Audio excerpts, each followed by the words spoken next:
মহাপ্রভু দেখতে দেখতে আরেকটু বড় হলেন। একদিন সচি মায়ের কাছে বলছেন, ওমা আমার ক্ষুধা লেগেছে গো, আমায় খেতে দাও। সচি মা তখন কটা লাড্ডু সন্দেশ খেতে দিয়েছেন। খেতে দিয়ে উনি গৃহ কাজে ব্যস্ত আছেন। মহাপ্রভু সেটি খেতে খেতে ঢিল মেরে ফেলে দিয়েছেন। ঢিল মেরে যখন ফেলে দিয়েছে, সচি মা তখন কাজ করতে করতে দেখে ফেলেছেন, কি তুমি ঢিল মেরে ফেলে দিলে কেন? আর তো নেই ঘরে, তাহলে তুমি কোথা থেকে খাবে? আর তো খেতে পারবে না।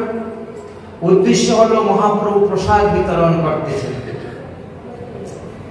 প্রসাদ খেয়ে তিনি ফেলছেন মানে প্রসাদকে জগতে বিতরণ করতেছেন। আমরা চর্মচক্র দ্বারা দেখতে পারি তিনি এখানে আঙ্গিনায় ঢিল মেরে ফেলেছেন। সেটা কতদূর পর্যন্ত পৌঁছতে পারে, কোন ভক্তের কাছে পৌঁছতে পারে, সেটা ভগবানই জানেন। এটা বোঝা বড় ভার। আচ্ছা, সচিমা তখন এসে বকলেন, অনেক সময় বকাঝকা করলেন। করার পরে তিনি বলছেন, ঘরে আর নাই লাড্ডু দিতে পারবো না, যদি খেতে হয় ওগুলো কুড়িয়ে এনে খেতে হবে। মহাপ্রভু তখন কি করেছেন, ওগুলা সহ যেখানে যেখানে প্রসাদ পড়েছে ওখানে মাটি সহ খেতে শুরু করে দিয়েছেন। ওই প্রসাদে যেখানে যেখানে পড়েছে সেখানে থেকে মাটি তুলে নিয়ে খেতে শুরু করে দিয়েছে। সচিব তখন বুঝাচ্ছে, নারী তুমি মাটি খাচ্ছ কেন? মাটি খেলে তো পেট খারাপ হয়ে যাবে। দেখিয়া সচি আইল ধাইয়া করিয়া হায় হায়, মাটি কারিয়া লইয়া বলে মাটি কেন খায়। আচ্ছা, ভগবান শ্রীকৃষ্ণ যখন ছোট ছিলেন তখনও তিনি ব্রহ্মাণ্ড ঘাটে মাটি খেয়েছিলেন। ব্রজের ব্রহ্মাণ্ড ঘাট আছে, এখানেও দেখো মহাপ্রভু সেইভাবে মাটি খেয়েছেন। কাঁদিয়া কহেন, নিমাই কেন করো রোষ, তুমি মাটি খেতে দিলে আমার কি বা দোষ? ওমা তুমি কেন আমার সঙ্গে রাগ করতেছ, আমার গালি দিচ্ছ? তুমি তো আমাকে মাটি খেতে দিয়েছো। বলে না, আমি তো তোকে লাড্ডু সন্দেশ খেতে দিয়েছি, মাটি কোথায় খেতে দিয়েছি? মহাপ্রভু বললেন, যা কিছু জগতে দেখছো সব মাটিরই বিকার, মাটি থেকেই তো সব উৎপত্তি হয়েছে। মাটির দেহ, মাটি, খই, খই সন্দেশ, অন্ন যত সব মাটিরও বিকার। এহ মাটি সেহ মাটি, কি বেদ ইহার। এই জগতে যা কিছু খাদ্য বস্তু দেখছে সব মাটি কিন্তু বিকার। তাহলে মাটি খেলে কি দোষ? এটাও মাটি সেটাও মাটি। সচিমা বলেন, মাটির বিকার হলে কি হলো? একটা মাটির কলস দিয়ে তুমি ঘটা জল আনতে পারবে, রাখতে পারবে 10 দিন, কিচ্ছু হবে না। কিন্তু মাটিতে জল দিলে শুষে যাবে, ওটা পান করার মতো উপযুক্ত থাকবে। কিন্তু মাটির হলে কি হলো? তার প্রক্রিয়া যে অন্যরকম আছে। মাটির দেহ মাটি বক্সে দেখো তো বিচারে, বিচারিয়া দোষ দেহ কি বলিতে পারি। আরে দেহটাই তো মাটির দ্বারা তৈরি, অতএব তুমি আমাকে দুষ্ট কেন? অন্তরে বিস্মৃতা দেবী সচি বলিল তাহারে, মাটি খাইলে রূপ হয় সেটাই হয়।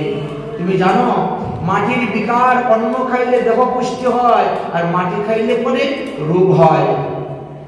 মাটির বিকার, অন্ন খাইলে দেহ পুষ্ট হয়, মাটি খাইলে রূপ হয়, দেহ যাইবে ক্ষয়। সচিব বাক্য শুনিয়া মহাপ্রভু তখন মৃদু মৃদু হাসছেন। মৃদু মৃদু হাসছেন, হেসে বলছে, ওমা তুমি তো আমাকে স্কুলে ভর্তি করাও নাই, তো আমি জানবো কেমন করে কোনটা ভালো কোনটা খারাপ, কোনটা খেতে হয় কোনটা খেতে নাই? এখন পর্যন্ত স্কুলেই ভর্তি হয় নাই, তো আমার ভালো মন্দ জ্ঞানটা আসবে কোথা থেকে? ভালো মন্দ জ্ঞানটা আসবে কোথা থেকে? আমাকে স্কুলে ভর্তি করিয়ে দাও, আমি লেখাপড়া শিখবো, তবে গিয়ে হ্যাঁ ঠিক আছে ঠিক আছে বাবা। স্কুলে ভর্তি করাতে গেলে না একটা শুভ দিন, শুভ ফল, শুভ মুহূর্ত, শুভ সময়, শুভ লগ্ন দেখে স্কুলে ভর্তি করাতে হয়, হাতে করে দিতে হয়, এমনিতে নয়। ঠিক আছে ঠিক আছে, আমরা দেখছি। নীলাম্বর চক্রবর্তীকে সংবাদ দিলেন, পাঞ্চিপুতি দেখেন কবে গোপাল নিমাইকে স্কুলে ভর্তি করানো যাবে। যত পর্যন্ত নিমাই স্কুলে ভর্তি হন নাই, ততদিন পর্যন্তই ওই পাড়ায় পাড়ায় ঢোলকি করে ঘুরে বেড়ান সারাদিন করতে থাকে। একদিন কি হয়েছে, দুইজন চোর নিমাইয়ের শরীরের অলংকার গুলা দেখে তাদের চুরি করার লোক জেগে গেছে। আর কিভাবে চুরি করা যাবে এই নিয়ে তাদের চিন্তা, এই নিয়ে তাদের চিন্তা। যখন মধ্যাহ্ন বেলা হয় তখন অনেকে পোশাক খাওয়া পরে বিশ্রাম করে, দুপুর বেলা একটু খাওয়া দাওয়ার পরে লোকে বিশ্রাম করে। ওই সুযোগে চোর দুটা এসে গেছে। নিমাই তো পাড়ায় পাড়ায় ঘুরে বেড়াচ্ছে, খেলতেছে। ওকে বাপ বাপ বলে প্রথমে কাঁধে তুলে নিয়েছে। দুজন চিন্তা করলো কি একটা জঙ্গলের মধ্যে নিয়ে সমস্ত অলংকার খুলে নিয়ে চলে যাবে। কিন্তু মহাপ্রভু এমন ভেলকি দিলেন, ওরা মনে করতেছে ওদের বাড়ির দিকে যাচ্ছে, নিমাইকে কাঁধে করে নিয়ে, কিন্তু যাচ্ছে জগন্নাথ মিশ্রের বাড়ির দিকে। জগন্নাথ মিশ্রের বাড়ির দিকে যাচ্ছে। এদিকে জগন্নাথ মিশ্র একটু ঘুম ভেঙে পড়ে, নিমাই কোথায় গেল, নিমাই নিমাই বলে ডাকতে শুরু করেছে। নিমাই তো খবর নেই, খোঁজাখুঁজি শুরু হয়েছে। আর চোর দুটো আস্তে আস্তে একবার জগন্নাথ মিশ্রের বাড়িতে এসে উপস্থিত। জগন্নাথ মিশ্রের বাড়িতে যে এসে উপস্থিত হয়ে গেছে, চোরের কাজের থেকে নেমে মহাপ্রভু দৌড়ে বাবার কাছে চলে গেছেন। চোর তখন দুটো ভয় পেয়ে সর্বনাশ, এখন কি করে উপায়, এখন যদি ওই বালক বলে যায় তাহলে বিপদ। কিন্তু মহাপ্রভু বড় চতুর, বলছেন বাবা আমি হারিয়ে গিয়েছিলাম রাস্তা, বাড়িতে আসতে রাস্তা ভুলে গেছিলাম, এই দুজন আমাকে কাঁধে করে বাড়িতে এনে পৌঁছিয়ে দিল। এখন চুরেরও মর্যাদা রক্ষা হয়ে গেল, সব দিকে হয়ে গেল। চিন্তা করছেন।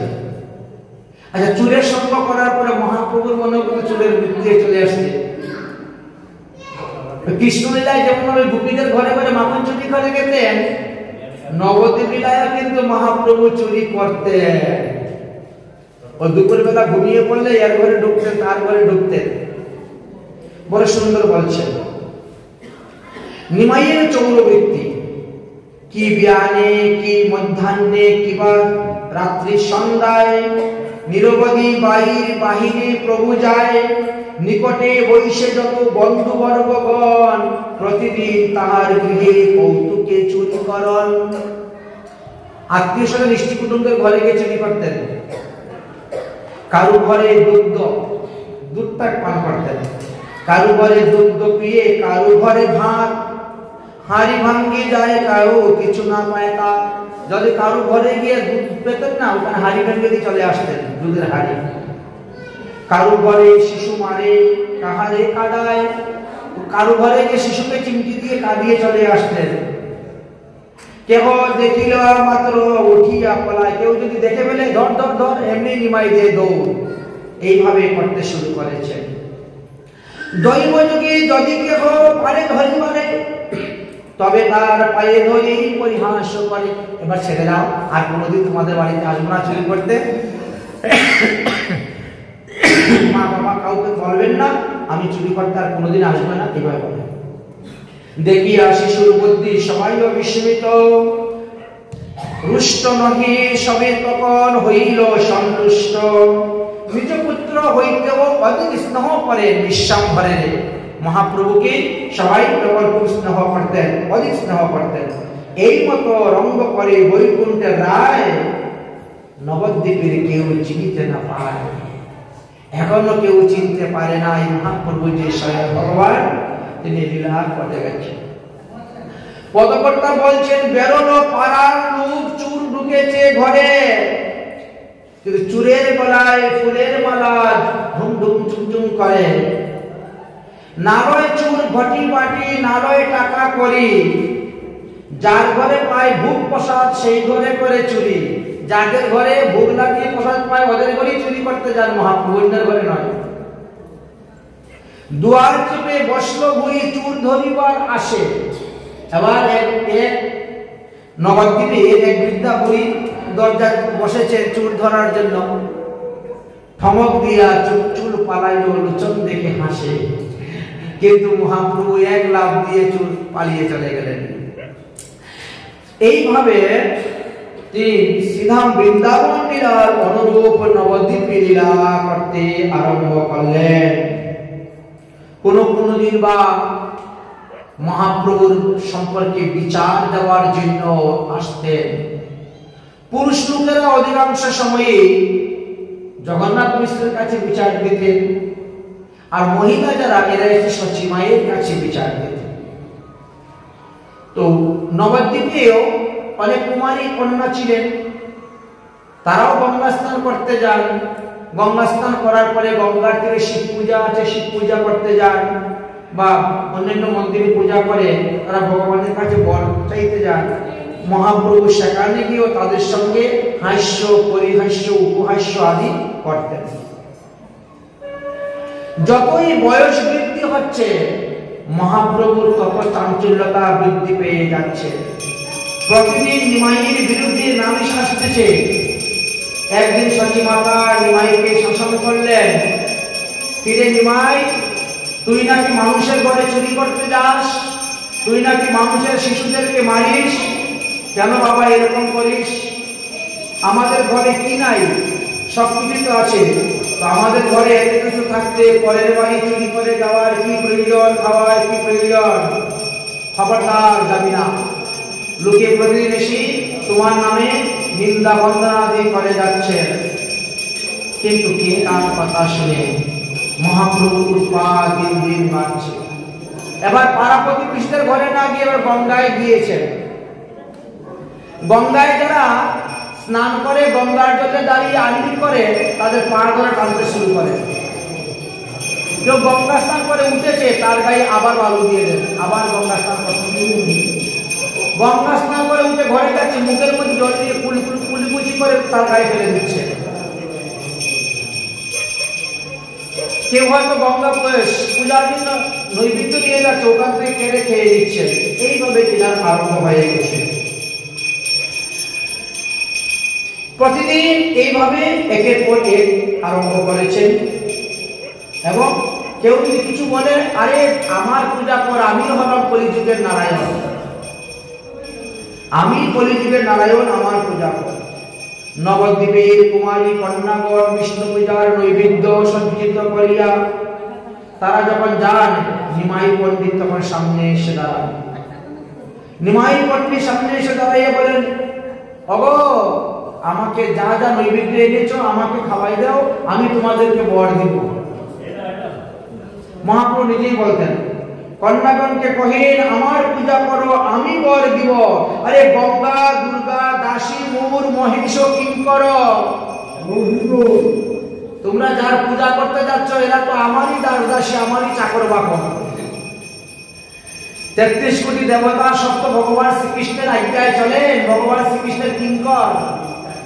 তাই বলছেন, আমারই দাস দাসী, আমারই কিঙ্কর। এই বলে মহাপ্রভু বলপূর্বক তাদের হাত থেকে কেড়ে নিয়ে নৈবেদ্য খেয়ে নিতেন। ইহাতে কোনো কোনো কুমারী কন্যা রাগ করতেন, রাগ করে নিমাইয়ের দিকে তাকাতেন। আর নিমাই তখন তাদের বলতেন, এই রাগ করিস না, রাগ করিস না, দেখ আমি যদি আশীর্বাদ দেই তাহলে তোদের মঙ্গল হবে। একবার সুন্দর সুন্দর স্বামী পাবে,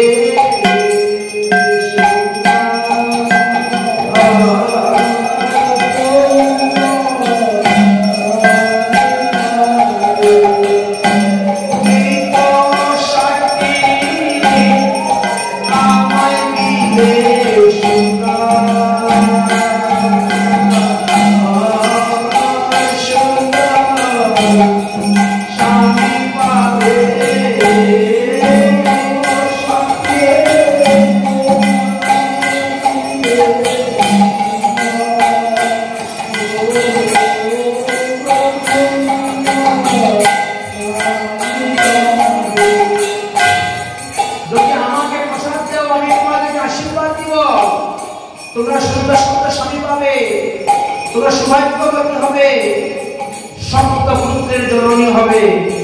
অতএব প্রতিদিন এসে আমাকে তোমরা নৈবেদ্য দিয়ে যাবে। যারা আমাকে নৈবেদ্য না দিয়ে দেবদেবীকে পূজা করবে, কালীকে পূজা করবে, গঙ্গাকে পূজা করবে, মহাদেবকে পূজা করবে, আমি কিন্তু অভিসম্পাদ দিব। যদি তুমি নৈবেদ্য না দেও হইতে চারি সতিনী, তিনি যেমন বর দিতে পারেন তেমন আবার অভিশাপ করে দিতে পারেন। তাই বলছেন আমাকে যদি প্রসাদ না দেওয়া করতে হবে, বলে বুড়া পতি পাবে গো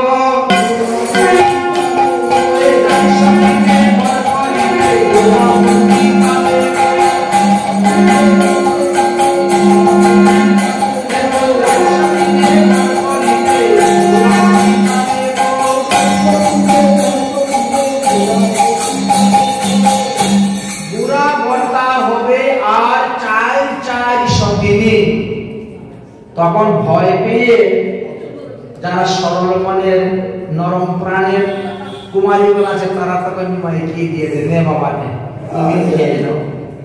প্রভু এইভাবে লীলা করতে শুরু করলেন।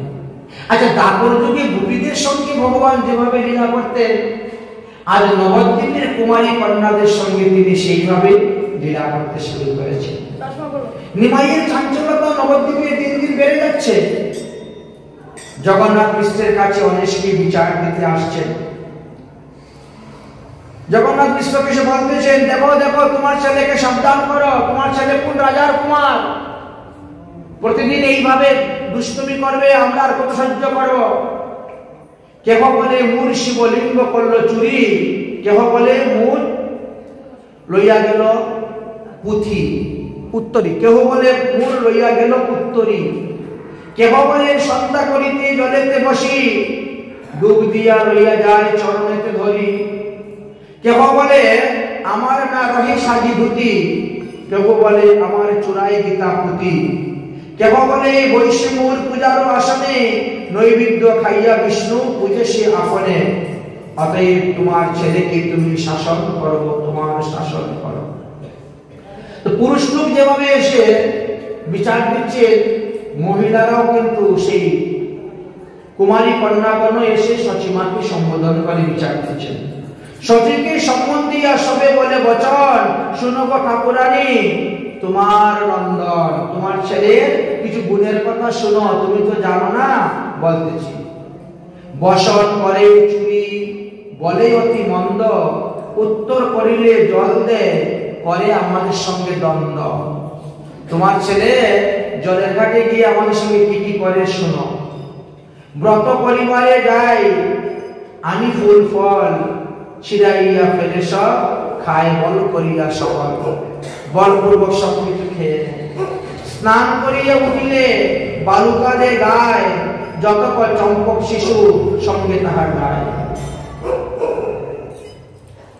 অলক্ষিতে আসিয়া কানে বলে বড় রুল, কেহ বলে মুখে দিয়াছে কুল্লুল, কুকুরের বীজ দে কেশের ভিতরে, কেহ বলে মুড়ি চাই বিবাহ পরিবারে।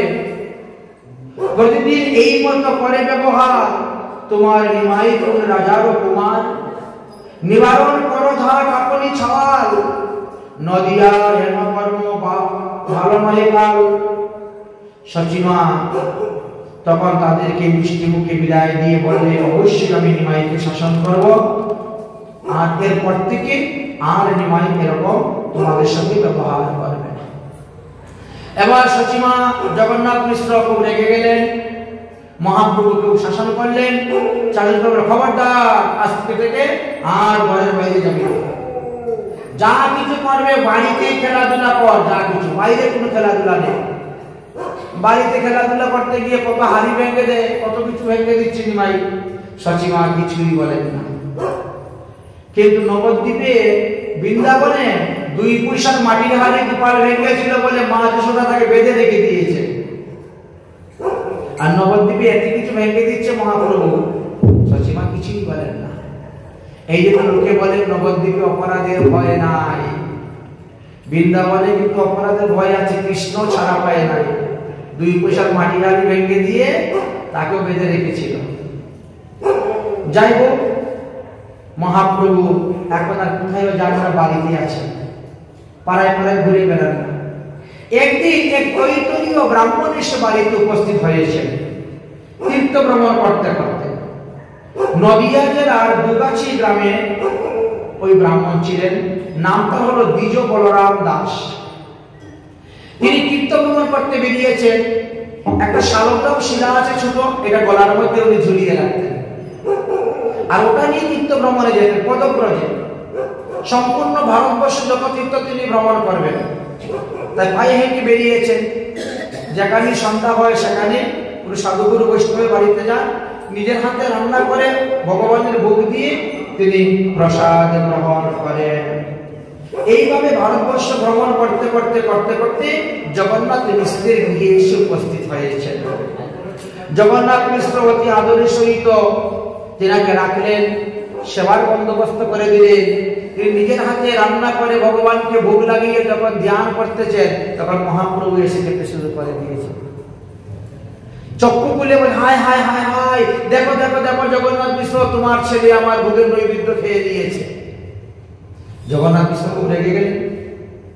জগন্নাথ মিশ্র যখন রেগে গিয়েছেন, তখন বিশ্বরূপ এসে নিমাইকে খুলে করে নিয়ে চলে গেছে। আপনি আরেকবার রান্না করুন, আরেকবার রান্না করে আপনি ভোগ দিয়ে প্রসাদ পান। আমি নিমাইকে নিয়ে চলে গেলাম। নিমাইকে নিয়ে চলে গিয়েছে, আবার রান্না বান্না করে ভোগ দিয়েছেন, আবার ভোগ নিবেদন করে ধ্যানে বসছেন। কোন অলক্ষিত মহাপ্রভু এসে আবার খেতে শুরু করে দিয়েছেন, আবার মাথায় হাত দিয়ে হায় হায় করতে শুরু করেছে। সচিমা তখন বলছেন, আমি নিমাইকে নিয়ে চলে যাচ্ছি দূর বাড়ি, অনেক দূরে, বাড়িতে গিয়ে ওখানে নিমাইকে ঘুম পাতাই দিব। বিশ্বরূপ, তুমি রান্নার ব্যবস্থা করে দাও, আবার রান্না করুন, আপনি ভোগ দেন, প্রসাদ পান। অতিথি ব্রাহ্মণ, আপনি আমার বাড়িতে উপবাস থাকবেন, এটা হয় না, অতএব আরেকবার রান্না করুন। সচিমা নিমাইকে নিয়ে বহু দূরে এক বাড়িতে গিয়ে নিমাইকে নিয়ে ঘুমিয়ে গেছে। দিনের বেলায়, ঘটনাটা দিনের বেলায় হচ্ছে, দুপুরে খাওয়া দাওয়ার পরে যেন ঘুমায় সেই ঘুমায়। আর ওই বিপ্র রান্না করে তৃতীয়বার ভোগ দিয়ে ধ্যান করতেছেন, মহাপ্রভু ওখান থেকে চলে এসেছেন। সচিমা কিন্তু ঘুমিয়ে, আর মহাপ্রভু ওখান থেকে চলে এসে খেতে শুরু করে দিয়েছে। যখন খেতে শুরু করেছে, তখন ওই বিপ্রর ধ্যান, হায় হায়, এই হায় হায় করো কেন? হ্যাঁ, তুমি মন্ত্র বলে আমাকে ডাকো এসে আমি সেবা গ্রহণ করার জন্য, আর আমি যখন সেবা গ্রহণ করি তখন তুমি হায় হায় করো, এটা তোমার কেমন বিচার? তুমি ডাকো বলি তো আমি আসি, তুমি যদি না ডাকতে তাহলে কি আমি আসতাম তোমার এখানে সেবা গ্রহণ করতে? আমি আসতাম না। তুমি ডেকেছো বলে আমি এসেছি, আর আমি এসে যখন সেবা গ্রহণ করি আর তখন তুমি হায় হায় করো, করে আমার মায়ের কাছে বিচার দাও, আমার ভাইয়ের কাছে বিচার দাও, আমার বাবার কাছে বিচার দাও, তোমাদের দুষ্ট বালক আমার নৈবেদ্য নষ্ট করে দিয়েছে। আরে তুমি তো জন্মে জন্মে আমার কিঙ্কর, তুমি জন্মে জন্মে আমার দাস, আমাকে পাওয়ার জন্য তুমি তীর্থ ভ্রমণ করতেছ। তোমার তীর্থ ভ্রমণের সফল হলো আজ, দেখো আমি কে। এই বলে ভগবান আসল দর্শন দিলেন।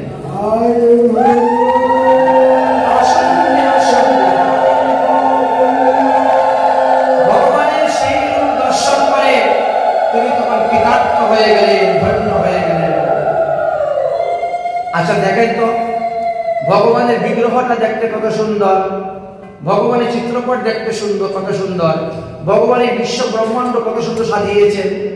তার সেই ভগবান কত সুন্দর, চিন্তা করেন তো, ওই ভগবান না জানে কত সুন্দর।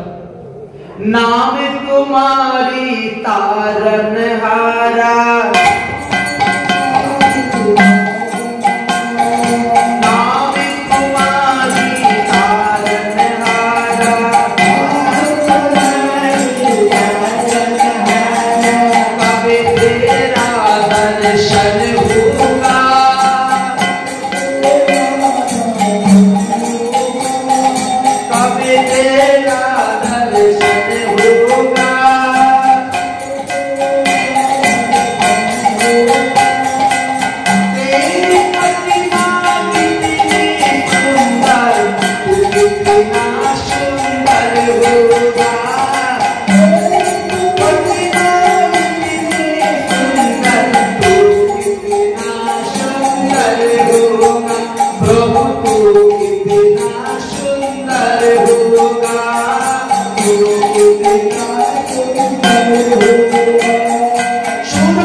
होगा तू कितना सुंदर होगा।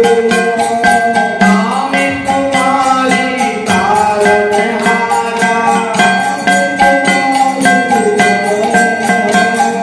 कब तेरा दर्शन होगा।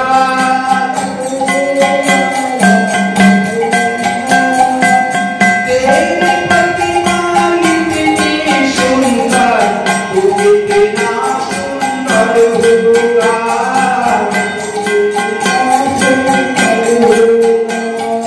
दीन दयाल दया की सागर जग में नाम तुम्हारा है।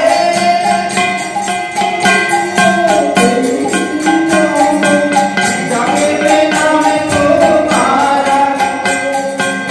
तुमने मेरे बाल कृष्ण या कोई नहीं हमारा रे, कोई नहीं हमारा। मेरा ये जीवन तो प्यारे,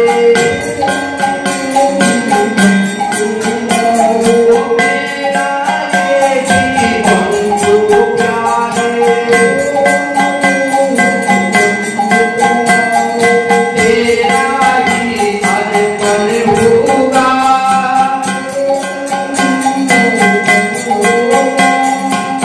तेरी प्रतिमा इतनी सुंदर तू कितना सुंदर होगा।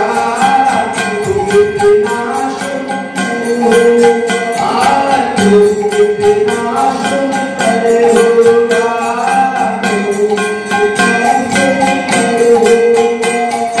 जिन दुनिया को इस दुनिया में कोई नहीं सहारा है।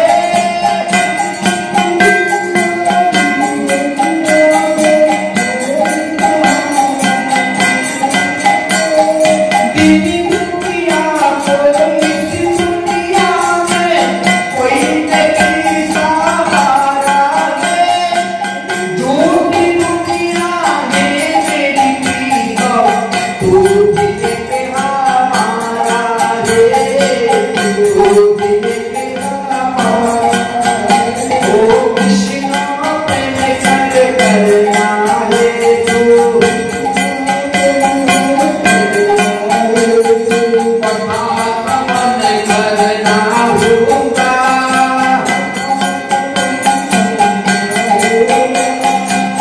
तेरी प्रतिमा इतनी सुंदर तू कितना सुंदर होगा।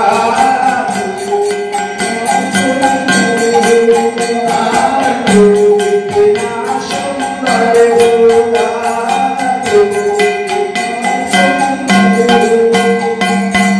बोलो गौरंग महाप्रभु की। महाप्रभु সেই দর্শন করলেন। মহাপ্রভু যে যেই রসের ভক্ত তাকে সেই রসে সেই রূপই দর্শন দিয়ে কৃতার্থ করেন। দর্শন দেওয়ার পরে বলে খবরদার আমি যে ভগবান, আমি যে এই কলিযুগে নবদ্বীপে লীলা করার জন্য এসেছি এই কথা কাউকে বলবি না। যেদিন তুমি বলবে সেদিন তোমার মৃত্যু হবে। এই বলে তৈত্রীয় ব্রাহ্মণ বলরাম দাসকে নিষেধ করে দিলেন। তাহলে মহাপ্রভু সর্বপ্রথম বলরাম দাসকে তিনার এই রূপ দর্শন করিয়েছিলেন। তখন মাত্র 5 বছর বয়স, স্কুলেও ভর্তি হন নাই। সেই সময়ে তিনি কিন্তু এই লীলাটা করেছিলেন। আবার নিষেধ করে দিলেন খবরদার কাউকে কিন্তু বলবে না। ঠিক আছে। তৈত্রীয় ব্রাহ্মণ কয়েকদিন অবস্থান করলেন, তারপরে তিনি নিজ গৃহে গেলেন। মধ্যমধ্যে তিনি আসতেন মহাপ্রভুকে দর্শন করার জন্য এবং মহাপ্রভুকে তিনি দর্শন করে ধন্য হতেন, কৃতার্থ হতেন, আবার যেতেন। তিনি জানতে পারলেন যে মহাপ্রভু স্বয়ং ভগবান, সমস্ত অবতারের সার তিনি। যাই হোক, এবার শুরু হলো বিদ্যারস আস্বাদন। মহাপ্রভু বিদ্যারস আস্বাদনের জন্য গেলেন। অর্থাৎ মহাপ্রভুর চূড়াকরণ সংস্কার হলো। তারপরে তেনাকে শুভদিনে শুভক্ষণে তেনার স্কুলে ভর্তি করানো হলো। আরম্ভ হল বিদ্যা শিক্ষা। মিশ্র বলে, পুত্র আমি দিন তোমার স্থানে, পড়াইয়া শিখাইয়া বিদ্বান করিবা আপনে। গঙ্গাদাস পণ্ডিতের কুলে মহাপ্রভুকে ভর্তি করিয়ে দিলেন। তাহলে মহাপ্রভুর শিক্ষা গুরু গঙ্গাদাস পণ্ডিত। শিষ্য থেকে পরম আনন্দ গঙ্গাদাস, পুত্র প্রায় সম করিয়া রাখিলে আকাশ। নিমাই পণ্ডিতকে নিজের পুত্রের সমান ভালোবাসা দিয়ে, আদর যত্ন স্নেহ মমতা দিয়ে রাখে তাকে শিক্ষা দিতে আরম্ভ করে। যত ব্যাখ্যা করেন গঙ্গাদাস পণ্ডিত, শ্রবণ মাত্রই তিনি শুনে নেন, শিখে নেন। এইভাবে মহাপ্রভু অল্প দিনের মধ্যে সর্বস্ব বিদ্যায় পারদর্শী হয়ে গেছে। মহাপ্রভু লেখাপড়া করতে করতে করতে করতে একদিন কি করেছিলেন, একটা কলম মাটির মধ্যে পুঁতে দিয়েছিলেন।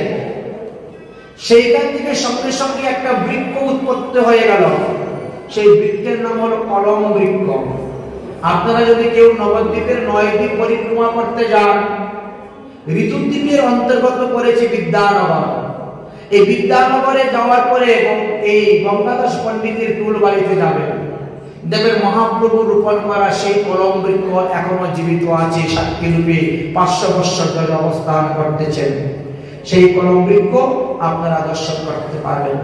আচ্ছা, মহাপ্রভু এখন লেখাপড়া শিখে শিখে অনেক কিছু জানতে পেরেছেন। এবার তো তিনার গুরুকুলে, আর গুরুকুলে তো সব খালি শাস্ত্র কথা আলোচনা হয়, গুরুকুলে শাস্ত্র কথা আলোচনা করা হয়।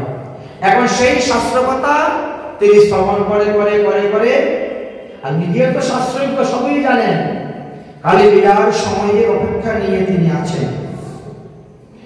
একদিন কি হয়েছে, একদিন মহাপ্রভু এসেছেন, এসে সচিমাতাকে বলছেন, মা তোমাকে আজকে থেকে একটা প্রতিজ্ঞা করতে হবে। কি রে বাবা প্রতিজ্ঞা? বলে আজকে হইতে যতটি একাদশী ব্রত আছে, কোন একাদশী ব্রততে তুমি অন্ন গ্রহণ করতে পারবে না। তার মানে কি আগে সচিমা একাদশী করতেন না? না না, সচিমা একাদশী ব্রত করতেন, তিনিও একাদশী ব্রত করতেন। কিন্তু আমাদের মধ্যে কিছু কিছু লোক আছে না, তারা কি করে, মনে করে বৎসরের মধ্যে 4টা একাদশী করলেই হবে, বাকিগুলা করবো না। কেউ মনে করে বড় বড় দেখে মুখ্য মুখ্য কয়টা একাদশী করবো, বাকিগুলা করবো না। কেউ মনে করে যে শুক্লপক্ষের একাদশী বড়, কৃষ্ণপক্ষের একাদশী ছোট, শুক্লপক্ষেরটা করবো, কৃষ্ণপক্ষেরটা করবো না। এই সবগুলো সিদ্ধান্তই কিন্তু ভুল। আচ্ছা, কেউ বাবা সিদ্ধান্ত করে কি, বলে একাদশী তো অন্ন খাওয়া নিষেধ, রুটি খাই কি রুটি খাবো, অন্ন খাবো না। কিন্তু এটাও সিদ্ধান্ত ভুল। কারণ ধান থেকে উৎপন্ন যত প্রকার দ্রব্য, গম থেকে উৎপন্ন যত প্রকার দ্রব্য, জব থেকে উৎপন্ন যত প্রকার দ্রব্য, পঞ্চ রবিষষ্ঠীর অন্তর্ভুক্ত যত প্রকার দ্রব্য, এই সমস্ত কিছু দ্রব্যই তো অন্নের মধ্যেই পড়ে। তাই একাদশী দিবসে পঞ্চ রবিশস্য গ্রহণ করা যায় না, এটা নিষিদ্ধ। এবার মহাপ্রভু সচিমাকে এসে বলছেন, সবে বলে কহবাপে কি চাহ তোর, সেই দ্রব্য হানি দিব না করো খন্দন। মহাপ্রভু প্রভু বলেন, যদি মোর প্রাণ ভিক্ষা চাও তবে আচ্ছা। এইভাবে মহাপ্রভু একাদশী ব্রতের মহিমা